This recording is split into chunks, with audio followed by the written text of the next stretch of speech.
This is the Dodgers Postcast, your instant game reaction for the Los Angeles Dodgers, part of the Locked On Podcast Network. Your team every day. Well, hello and welcome. This is the Locked On Dodgers Postcast on the Locked On Dodgers YouTube channel, the place to hang out when every game is done. I am Pete Fox, covering sports in LA dating back to 2007 for ESPN LA and NBC Sports Radio. Tonight's episode of the Locked On Dodgers Postcast on a Wednesday is brought to you by Game Time. Download the Game Time app, create an account, and use the code LOCKEDONMLB for $20 off your first purchase. Let me start tonight's show by saying, Evan, shut up. Shut up. I made it through the whole show last night because I was so filled with, I don't know, vim and vigor, disgust, that I didn't even refer to Evan because I was just like, you're just a fly on my shoulder right now. But tonight, yeah, don't care what your thoughts are on this win because it was a nice win and it's what the Dodgers needed. So let's get into it. How did we all feel? Up 5-0 when Tanner Scott was coming into the game. My note was OS followed by OF because I remember how it went just not too many nights ago. Many of you said something to the effect of Tanner Scott equals a loss. Well, I didn't argue with that. And I said it last night over and over again. Blake China and Tanner Scott do not deserve to be in high leverage situations. Well, Tanner Scott proved it tonight that he still deserves at least a thought.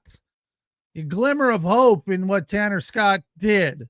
Nando says, fire Dave Roberts still. History man. I'm starting to think that Evan G and Doug Davis are a tag team of trolls. Really? Took you that long? Yeah, that's Evan's whole deal. He spends more time in here talking about the team he hates than in the Yankees chat room talking about the team he likes. I don't get it, but hey. To each their own. The bullpen. How do we go here? Nicholas Vilpupu. Is that right? No, that's probably not right. Nicholas Vilpu. Cool name. The bullpen trust tree has a few branches back on it tonight. Yeah. Evan didn't like to see Tanner Scott perform there. You know that. I was scared. I really was. But I'll say this about Tanner Scott's performance. That he did not throw many balls in bad spots. Because even the hit that Castellanos got was a fisted ball to right field. It wasn't a bad pitch. So Tanner Scott took care of business tonight. This is what you'll be talking about. The boys in blue salvage one once again. Beat the Phillies comfortably. Phil's only had 2 hits tonight. This was a dominant performance. I don't know what happens to the Dodgers when they lose the first 2 games in humiliating fashion, but it definitely wakes them up.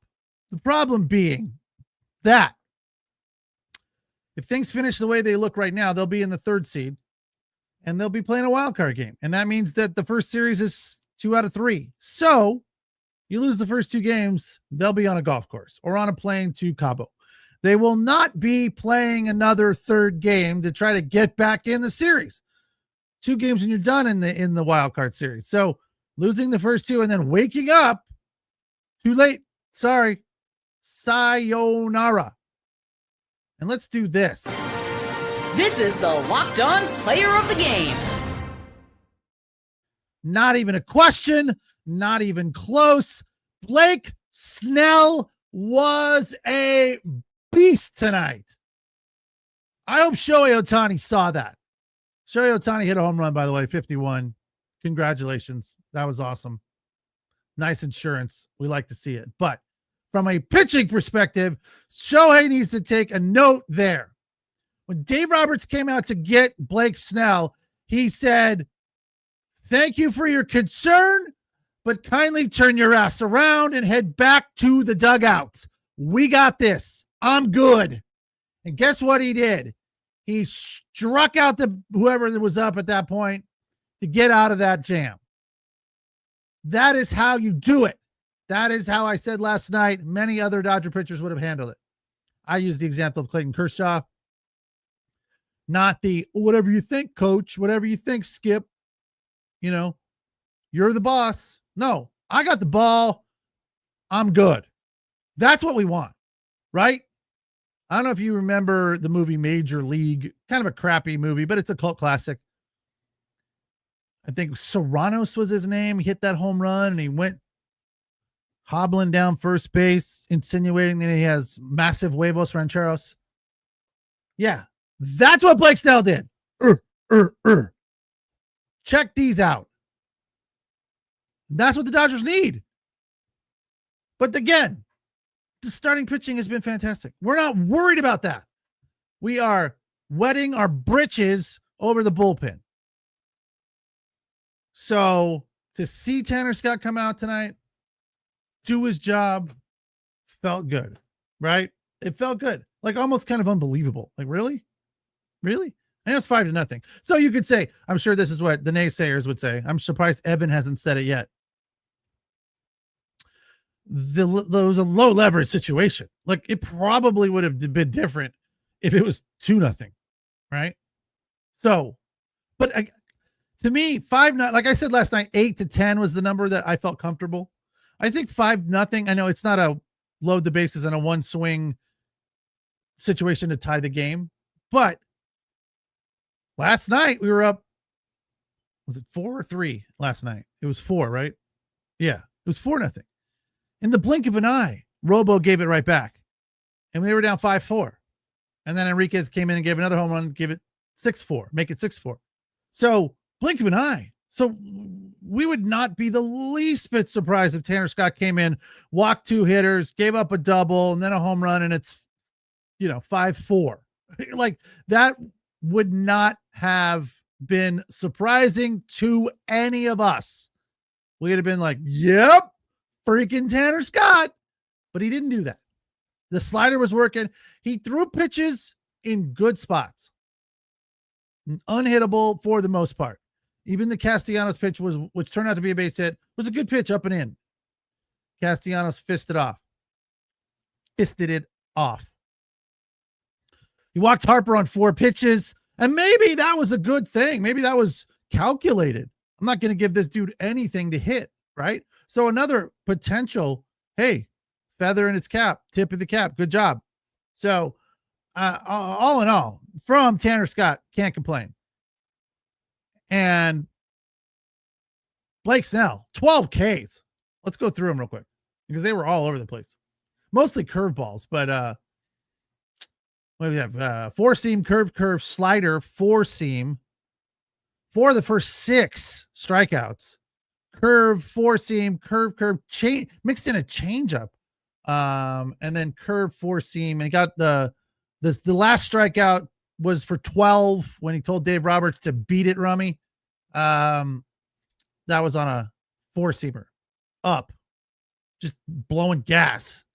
That was awesome. Why are we talking about the Yankees? Because Evan, don't let Evan distract you from the point of what we're doing here. We're not talking about the Yankees. Yankees are the comedy of errors. Go look at Game 5 of the World Series.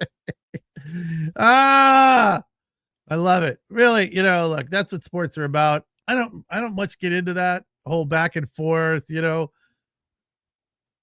Sometimes I do. Sometimes you get caught up. It's hard in our business. It's hard, right? We're supposed to, even here on Locked On, where they want us to be fans, we have to be somewhat objective. But if you're like, when I worked at ESPN and NBC, it's like, yeah, we could talk about the teams we liked, but we had to be objective, kind of unbiased, right? So one of the things that is tough about this job, being in the sports media, and don't get me wrong, it's great. I'm not trying to complain. I'm just telling you, you do lose your fanship. It's hard. It really is. So I'm lucky that I get to cover a team that I'm a fan of. A lot of times it doesn't happen that way, right? You're covering teams that you're not fans of. So, when you're covering a team that you're a fan of, and I get to do it on Locked On where they want me to be a fan, it's cool. It works out great. But when you're like for a national outlet like ESPN or whatever, they don't want that. You have to be unbiased because everyone watching you is a fan of someone else. So it can be challenging. You really do lose your fanship, especially when you're at the games and you're in the press box. You don't get to root, right? Very often. You can root in the playoffs when it's really loud, or when you're brand new, which is my funny story. And I'll tell you after the break about my first time in the press box. But yeah, I also got to cover the Kings. We're not talking hockey here. I know it's baseball, but I covered the Kings when they won the cup in 12 and 14. And that friggin' Staples Center was so damn loud that it didn't matter if the press box was cheering. It was so out of control. One of the coolest things I've ever been a part of. I've been at Dodger Stadium when the Dodgers have clinched, and it was kind of the same thing. Like nobody cares. Like we're just like everyone's excited. And the press box in the playoffs is not in the press box. It's in the stands. So you're with the fans, and that's also really, really cool. So I'm sure tonight at Dodger Stadium, the fans were fired up because although this game, is meaningful, it's not make or break, right? This is a momentum thing. It was a feel good thing. We needed to salvage one and come away from this game not looking like a bunch of punks losing to the Phillies. And let's be honest, most Dodger fans dislike the Phillies and their fans, right? There's not necessarily a rivalry here, but we know that Philly fans are difficult and tough to deal with. Not the most gracious fans in professional sports. So you could throw them right in there with Boston fans. But the fact is that this game was necessary tonight for a mental aspect, the PMA, positive mental attitude approach, that the Dodgers needed to come away with this one feeling better about themselves after the last two for sure. And they did that, which was exactly what we needed and wanted. So we'll get into where the runs were scored and everything, but the bigger part of this was the bullpen looked good. And we can come away feeling like, yes, we got 7 out of Snell. Fantastic player of the game, 12 Ks, only 2 hits of the game. Vesia, 1 inning, 15 pitches, all zeros. And Tanner Scott, just 1 hit, 1 walk, and 1 K. Got out of it. No harm, no foul, 21 pitches. Not an A+, but a solid, strong B for him. It's the Locked On Dodgers Postcast on the Locked On Dodgers YouTube channel, the place to hang out when every game is done. Don't forget to check out Travis Rogers from ESPN LA. Covers the Dodgers Monday through Friday with the Locked On Daily Dodgers podcast. Tonight's episode of the Locked On Dodgers Postcast is brought to you by Monarch Money. Most people can't name all their financial accounts, even what they're worth, whether it's 401ks, properties, or investments. And when you don't have the full picture, you can end up leaving money on the table. That's why Monarch Money is necessary and useful. It's all in one for a finance tool that brings your entire financial life together in one clean, easy to use interface on your laptop or on your phone. Monarch is built for people with busy lives, like all of us. We're all busy. If you've put organizing your finances aside on the back burner and haven't focused on it, Monarch is for you. Monarch does the heavy lifting for you. You can link all of your accounts in minutes, see clear data visuals, get smart categorization of your spending, and finally feel in control of your finances and your money without ever touching a spreadsheet. So don't let the financial opportunity slip through your cracks or slip through the cracks. Get in control of your finances. Know what's going out, what's coming in. You know what you're spending on gas and entertainment and food, and know what your rental properties are bringing in, or your investments, or your savings account, whatever. That stuff is knowledgeable and helpful. And if you use the code LOCKEDONMLB at monarchmoney.com, put it in your browser, you'll get half off your first year. That's 50% off your first year. monarchmoney.com with the code LOCKEDONMLB. Tonight's show is also brought to you by Prize Picks. Download the Prize Picks app. It is the easiest daily fantasy sports app. Making the right call can actually pay off, put money in your pocket. You and I make decisions every day, but on Prize Picks, being right means cashing in. With football back, Prize Picks is the simplest and fastest way To get in on the action, just pick more or less on 2 to 6 players and their projections, and you can turn your takes into real prizes and real cashish in less than 60 seconds. Download the PrizePicks app, use the code LOCKEDONMLB, and you'll get $50 in lineups after your first $5 lineup. That's LOCKEDONMLB for $50 in lineups after your first $5 play. PrizePicks, it is good to be right.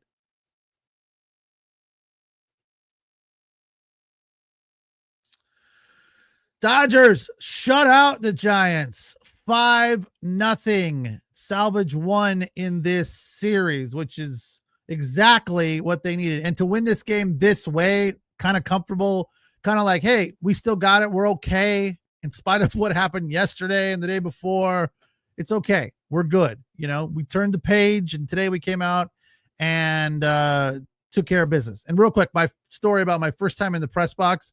I wasn't working in sports radio, just regular radio, like music radio, in Riverside, California, about an hour from Dodger Stadium. And I did the morning show. So somehow the promotions department was able to get me a season-long press pass. And I went to a game and sat in the press box next to the famous Jim Hill, who, by the way, is a great dude. And Dodgers scored a run. Meaningless game Wednesday night. It was against the Nationals or something. And I was like, yeah, I started, pounding on the table, and Jim Hill was like, right next to me. He looks over at me and he's like, no cheering in the press box. It's like, what? I didn't know this rule. It's a standard rule now. Like, not now, it's a standard rule forever. I just didn't know it. Nobody told me. Like, there's no cheering in the press box. You're supposed to be impartial. You're supposed to be there working. Well, I didn't know that. I was not working. I was there because I got a press pass, and I'm like, might as well take advantage of this. So, needless to say, that was the first and last time, other than in the playoffs, I cheered in the press box. So learned that lesson kind of the hard way. But again, it wasn't that big of a deal. And Jim's such a cool dude. He was very cool about it. He did not he did not ever bring it up again, or remind me about it year after year, every time I saw him. Always just gracious. Jim Hill is one of those guys that even if he doesn't really remember who you are, he makes it seem like he does, right? He'll be like, how you been? How you doing? Which I appreciate that. I think Jim remembers me. I mean, we were around each other. When I first started in the media, my MO, my path to success, especially in playoff scenarios, in the clubhouse or the locker room, when there was, a celebration and champagne being sprayed all over the place and cameras all over the place, my method was I just would get on Jim Hill's hip or his cameraman's hip, and I would follow them around. So wherever they went, whoever they talked to, because they would always talk to Jim, because everybody knows Jim. He's been around here. I remember watching Jim on CBS 2 in LA when I was in high school in 1986. He's still there, still doing it. And he hasn't aged a bit. You want to talk about black don't crack? That's Jim Hill, man. That dude's like 90, I think. I don't know. But he looks fantastic and is an awesome guy. So that's what I did for the first few years. I just followed Jim Hill around because everyone talks to Jim Hill. So he's fantastic. So I would assume he knows who I am. I wouldn't say that we're friends, but we're friendly. If I were to bump into him, I would bet at the very minimum he would fake that he knows me and do the, hey, how you doing, man? How you been? How's it going? Which is great. I love that about people, when they at least pretend like they know you. I always give credit to famous people that I've met like 2 or 3 times that really have no reason to remember me, but they do, or pretend that they do. Right. And I'm like, that's worth something at the very minimum. Today, this game was worth something. 5-0, shutting out the Phillies, 2 hits. Freddie Freeman, a home run. That was awesome to see. Nice piece of hitting there from Freddie. His 21st. Again, we mentioned Shohei got one in the 9th to extend his on-base streak to 22. His 51st. The Dodgers starters continue to dominate. They have a 1.77 ERA over the last 7 games. Maybe it was 12, but it was at least 7. And just really effective, dominant pitching. Like, I kind of watched the first 4 or 5 innings of this game with one eye closed, because I'm like, it doesn't really matter what Blake Snell does. It helps, But what matters in this game tonight is the bullpen, right? So great. If Blake Snell goes out and dominates, that's cool. But, it could all be washed away like it was last night by the bullpen. So the fact that didn't happen was nice to see. So yeah, home run for Freddie Freeman. That was awesome. And anytime Freddie can feel like he's finding a rhythm and a groove, which has kind of been hit or miss for him, is necessary. Mookie was 0-for, so his 21 game on base streak comes to an end. Teo was 0-for. Freddie had a pair of hits. Tommy Edman 0-for, made a couple of nice plays, had a sac fly though for a run there, a little bit of insurance in the the eighth. Miggy Rojas 1-for-4. Andy Pajas continues to be hot. He was 1-for-2 today with a walk. As I said, Kike hitting an RBI. That was a nice piece of hitting from him.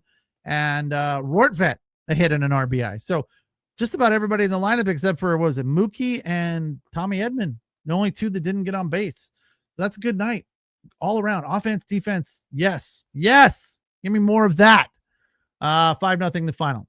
Dodgers will face the Giants next. That is a 4-game set. So that starts tomorrow. First pitch at the Ravine, 7:10. Yoshinobu Yamamoto will take on Logan Webb. Dodgers got to him in San Francisco. Let's hope they can do it again. Yamamoto comes in with an 11-8 record and a 2.66 ERA. Webb's ERA is a little bit higher, 3.34. He's given up 14 home runs, just like Yamamoto. Walked fewer than Yamamoto in 43. 206 Ks versus 187. But listen to this. Yamamoto's pitched 162 innings. Logan Webb has 188 innings under his belt. So strikeouts per inning definitely goes to Yamamoto, and he's been locked in of late. So this is going to be a good one tomorrow, and we'll be here to break it down when it is over. It's the Locked On Dodgers Postcast on the Locked On Dodgers YouTube channel, the place to hang out when every game is done. And of course, we appreciate you allowing us to be your source for your team every day.